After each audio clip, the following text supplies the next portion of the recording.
അർജുന് നാടിന്റെ യാത്രാമൊഴി.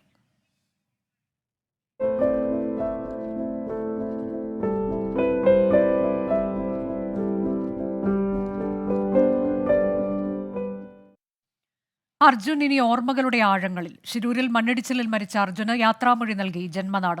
പൊതുദർശനത്തിനു ശേഷം കണ്ണാടിക്കലിലെ വീട്ടുവളപ്പിൽ മൃതദേഹം സംസ്കരിച്ചു. സഹോദരൻ അഭിജിത്ത് ചിതയ്ക്ക് തീ കൊളുത്തി. ജനസാഗരത്തിന്റെ സാന്നിധ്യത്തിലാണ് അർജുന്റെ മൃതദേഹം കണ്ണാടിക്കലിലെ വീട്ടിലെത്തിച്ചത്. മുദ്രാവാക്യം വിളികളോടെ കണ്ണാടിക്കൽ ഗ്രാമം അർജുനെ ഏറ്റുവാങ്ങി. അന്ത്യാഞ്ജലി അർപ്പിക്കാൻ വീടിന് മുന്നിലും പൂളാടിക്കുന്നിലും വൻ ജനാവലിയാണ് പുലർച്ചെ മുതൽ കാത്തുനിന്നത്. കർണാടക പോലീസും കാർവാർ MLA സതീഷ് കൃഷ്ണസെയിലും ഈശ്വർ മാൽപ്പയും മൃതദേഹത്തെ അനുഗമിച്ചു. സംസ്ഥാന സർക്കാരിന് വേണ്ടി മന്ത്രി AK ശശീന്ദ്രൻ അന്തിമോപചാരം അർപ്പിച്ചു. വിശദാംശങ്ങളുമായി ഞങ്ങളുടെ പ്രതിനിധികൾ തത്സമയമുണ്ട്. KR ഗോപികൃഷ്ണൻ, ദീപക് ധർമ്മടം എന്നിവർ കണ്ണാടിക്കലിൽ അർജുന്റെ വസതിയിൽ നിന്ന്. ആദ്യം KR ഗോപികൃഷ്ണനിലേക്ക്. ഗോപികൃഷ്ണൻ, അങ്ങനെ 75-ാം നാൾ നാട് അർജുന് വിട ചൊല്ലിയിരിക്കുകയാണ്. കേരളം ഏറ്റവും അധികം സ്നേഹത്തോടെയാണ് അർജുനെ ഇത്രയും നാൾ കാത്തുനിന്നത്. ഒടുവിൽ അർജുന് നമ്മൾ വിട നൽകിയിരിക്കുന്നു. ഇപ്പോൾ അവിടെ നൽകാനുള്ള വിവരങ്ങൾ.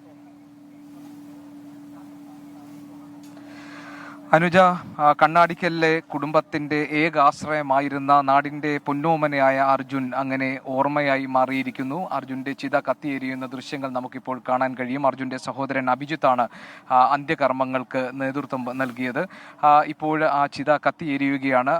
അനുജ, നമുക്കറിയാം 72 നാൾ മുൻപ് നമ്മുടെ ഒന്നും ആരുമല്ലാതിരുന്ന ഒരാൾ 75 നാളുകൾക്കിപ്പുറം നമ്മുടെ എല്ലാമായി മാറുന്ന അനുഭവമാണ് അർജുൻ്റെ കാര്യത്തിൽ ഉണ്ടായത്. അങ്ങനെ നാട്ടുകാർക്ക് മാത്രമല്ല, നാടിന് പുറത്തുള്ളവർക്കും വാർത്തയിലൂടെയും മറ്റും അർജുനെ കുറിച്ച് അറിഞ്ഞവരിൽ പലരും ഇന്ന് അർജുനെ പ്രണാമം അർപ്പിക്കാനും അന്ത്യാഞ്ജലി അർപ്പിക്കാനുമായി കണ്ണാടിക്കൽ ഗ്രാമത്തിലെ അർജുൻ്റെ ഈ വീട്ടിലേക്ക് എത്തുന്ന അനുഭവമാണ് നമുക്കുണ്ടായത്. ഒരു നാടൊന്നാകെ ഒരു വിലാപയാത്രയായി നീങ്ങുന്നതായിരുന്നു ഇന്ന് നമ്മൾ ഇവിടെ കണ്ട കാഴ്ച.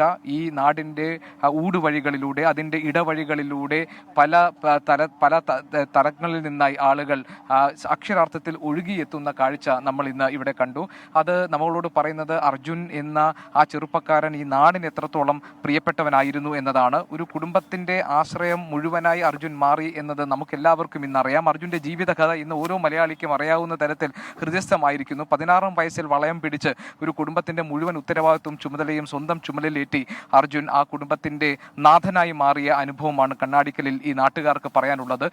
ഒരു കുടുംബത്തിന് ഒപ്പം നിർത്തി എന്നത് മാത്രമല്ല, അർജുൻ നാട്ടിലെ എല്ലാ ആവശ്യങ്ങൾക്കും അർജുനെ കൊണ്ട് പറ്റുന്ന തരത്തിലുള്ള സഹായങ്ങളും അതോടൊപ്പം സന്നദ്ധനായി എല്ലാ കാര്യങ്ങളിലും ഇറങ്ങി പ്രവർത്തിച്ച ഒരു ചെറുപ്പക്കാരൻ എന്നൊക്കെയാണ് നാടിൻ്റെ അർജുനെ കുറിച്ചുള്ള ഓർമ്മകൾ. ഏതായാലും ആ ചെറുപ്പക്കാരൻ ഇന്നില്ല. കുടുംബത്തെ സംബന്ധിച്ച് അവരുടെ ഏക അത്താണി, ഏക ആശ്രയം, അവരുടെ നട്ടെല്ലായിരുന്ന ആ ആത്മാവ് പോയിരിക്കുന്നു. ഇപ്പോൾ അർജുൻ്റെ 2 വയസ്സുകാരനായ അയാൻ എന്ന മകൻ ഇവിടെ പൊട്ടിക്കരയുന്നത് നമ്മൾ കണ്ടു. അയാൻ ഒന്നും മനസ്സിലാക്കാനുള്ള പ്രായമായിട്ടില്ല. പക്ഷേ തൊട്ട് അർജുൻ്റെ സ്വപ്നഗൃഹത്തിനടുത്ത് വെച്ച് ആ ചിതയെരിയുമ്പോൾ അയാൻ എന്ന അർജുൻ്റെ പൊന്നോമന ഇവിടെ കരഞ്ഞ അമ്മയുടെ തോളിൽ കിടക്കുന്ന ദൃശ്യം അക്ഷരാർത്ഥത്തിൽ നമ്മുടെ കരളലിയിക്കുന്നതാണ്.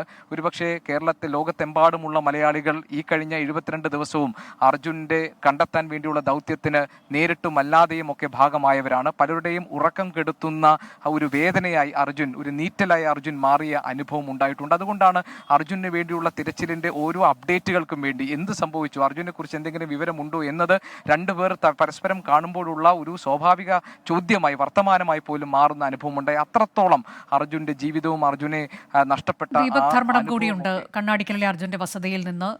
ദീപക്, നമ്മളിപ്പോൾ കേരളത്തിന്റെ തന്നെ വിവിധ ഇടങ്ങളിൽ നിന്ന് ആളുകൾ ഒഴുകിയെത്തുകയാണ് അർജുനെ അവസാനമായി കാണാനും അർജുന് വിട നൽകാനും.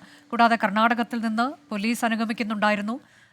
സതീഷ് കൃഷ്ണസെയിലിനെ ഇവിടെയും നമ്മൾ കാണുന്നുണ്ട്, ഈശ്വർ മാൽപ്പെ. അങ്ങനെ ഇത് നമ്മളുടെ നാടിൻ്റെ മാത്രം ഒരു വികാരം എന്ന തരത്തിലേക്കല്ല, അവർ കൂടി എത്തുകയാണ് അദ്ദേഹത്തിന് അവസാനമായി യാത്രയയക്കാൻ വേണ്ടി. ഏത് തരത്തിലേക്കാണ് ചടങ്ങുകൾ നടന്നത്?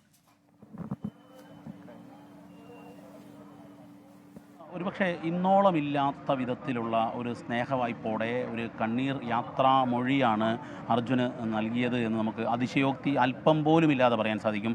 കാരണം കണ്ണാടിക്കൽ ഗ്രാമം അക്ഷരാർത്ഥത്തിൽ ഒരു കണ്ണീർ കടലായി മാറുകയാണ്. അത് കണ്ണാടിക്കൽക്കാർ മാത്രമല്ല, അർജുനെ നേരിട്ടറിയാത്ത, അർജുനെ കേട്ടു മാത്രം അറിയുന്ന, അർജുനെ മാധ്യമങ്ങളിലൂടെ മാത്രം അറിഞ്ഞ അവരുടെ എല്ലാം കുടുംബത്തിലെ ഒരാളായി അർജുൻ മാറി, അല്ലെങ്കിൽ ഒരു അയലത്തെ വീട്ടിലെ പയ്യനായി മാറി.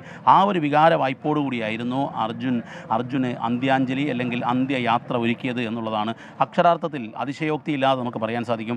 കാരണം ഒരു കുടുംബത്തെ 16-ാം വയസ്സിൽ കുടുംബത്തിൻ്റെ ചുമതല ഏറ്റെടുക്കേണ്ടി വന്ന ഒരു സാധാരണ നാട്ടിൻപുറത്തെ ചെറുപ്പക്കാരൻ, ആ ചെറുപ്പക്കാരന് കാണാതായിട്ട് 72 ദിവസം നാടാകെ പ്രാർത്ഥനയോടെ പ്രതീക്ഷയോടെ ഒടുവിൽ പ്രതീക്ഷ അറ്റുപോകുന്ന സമയത്ത് പോലും കണ്ടെത്തുക എന്നുള്ളത്, ജീവനോടെ തിരിച്ചു വരില്ലെങ്കിലും കണ്ടെത്തുക എന്നുള്ളതിന് വേണ്ടിയുള്ള കാത്തിരിപ്പായിരുന്നു. ആ കാത്തിരിപ്പിനൊടുവിലാണ് 72-ാം നാളിൽ കണ്ടത്.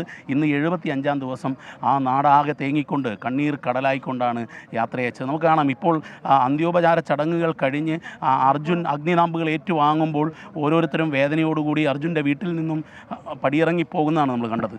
അത് മന്ത്രിമാരും MLA-മാരും ജനപ്രതിനിധികളും മാത്രമല്ല, സാധാരണ ജനങ്ങൾ, സാധാരണ ഓട്ടോറിക്ഷ ഡ്രൈവർമാർ, കണ്ണാടിക്കലെയും കക്കോടിക്കലെയും സാധാരണ മനുഷ്യർക്ക് അർജുൻ പ്രിയപ്പെട്ടവനായിരുന്നു. അവൻ ഈ നാടിൻ്റെ കുടിവെള്ളം മുട്ടുമ്പോൾ കുടിവെള്ളം എത്തിക്കാൻ, കോവിഡ് കാലത്ത് അതിൻ്റെ പ്രതിരോധ പ്രവർത്തനങ്ങളിൽ, അങ്ങനെ എല്ലാത്തിനുമായിരുന്നു. അവൻ്റെ ജീവിതം തന്നെ ഒരു പോരാട്ടമായിരുന്നു. അത് യഥാർത്ഥത്തിൽ അവന് വേണ്ടിയായിരുന്നില്ല, നാടിനു വേണ്ടിയും വീടിനും വേണ്ടിയായിരുന്നു അവൻ ജീവിച്ചത്. അതുകൊണ്ട് തന്നെ ഒരു നാടാകെ തേങ്ങിയാണ് അർജുനെ യാത്രയാക്കിയിരിക്കുന്നത്. അനുജ, കേരളം അർജുന് വിട നൽകിയിരിക്കുന്നു. അർജുൻ ഏറ്റവും ആഗ്രഹിച്ച ഒരു കാര്യം മകനൊപ്പം നിൽക്കുക എന്നുള്ളതാണ്. കാരണം ലോറിയിൽ പോകുന്നതിനാൽ പലപ്പോഴും മകനൊപ്പം സമയം ചെലവഴിക്കാൻ പറ്റുന്നില്ല എന്നൊരു സങ്കടം അവൻ സുഹൃത്തുക്കളുമായി പങ്കുവച്ചിരുന്നു. ഇപ്പോൾ അയൻ അടുത്തേക്ക് എത്തിയിരിക്കുകയാണ് അദ്ദേഹം.